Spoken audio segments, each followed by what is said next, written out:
அனைவருக்கும் வணக்கம். இன்னைக்கு ஒரு அறிவான கதை கேட்கலாமா? ஊர் முழுவதும் ஒரு அறிவிப்பு. அது என்னன்னா, 400 ரூபாய் இருந்தால் காலம் முழுவதும் உட்காந்து சாப்பிடலாம். இதை கேட்ட எல்லாரும் ரொம்ப ஆச்சரியப்பட்டாங்களாம். இதை பற்றி விசாரிச்சப்ப 400 ரூபாய் பணத்தோட எந்த இடத்துக்கு வரணும்னு சொல்லிட்டு ஒரு அட்ரஸ் இருந்துச்சாம். வெறும் 400 ரூபாயில் வாழ்நாள் முழுவதும் உட்காந்து சாப்பிட்லான்னா சும்மாவா? ஊரே திரண்டு அந்த இடத்துக்கு போச்சான்.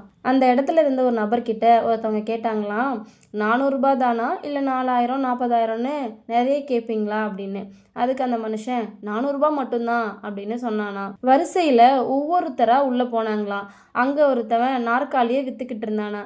வாங்க சார் வாங்க, ஸ்ட்ராங்கான நாற்காலி, சீக்கிரத்தில் உடையாது, 400 ரூபா கொடுத்து வாங்கிட்டு போய் காலம் ஃபுல்லாக இதில் உட்காந்து சாப்பிட்லாம் சார் அப்படின்னு கூவுனானா.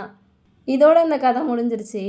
வாக்குறுதியை உடனே நம்பக்கூடாது. இது சாத்தியமானு நல்லா யோசிச்சு பார்க்கணும். ரொம்ப அநியாயத்துக்கு ஆசைப்படக்கூடாது. இதுதான் இந்த கதை நமக்கு சொல்லுது. இந்த கதை உங்கள் எல்லாருக்கும் பிடிச்சிருக்கும் நம்புகிறேன். இன்னொரு அழகான கதையில் நாளை மாலை 5 மணிக்கு சந்திப்போம். நன்றி.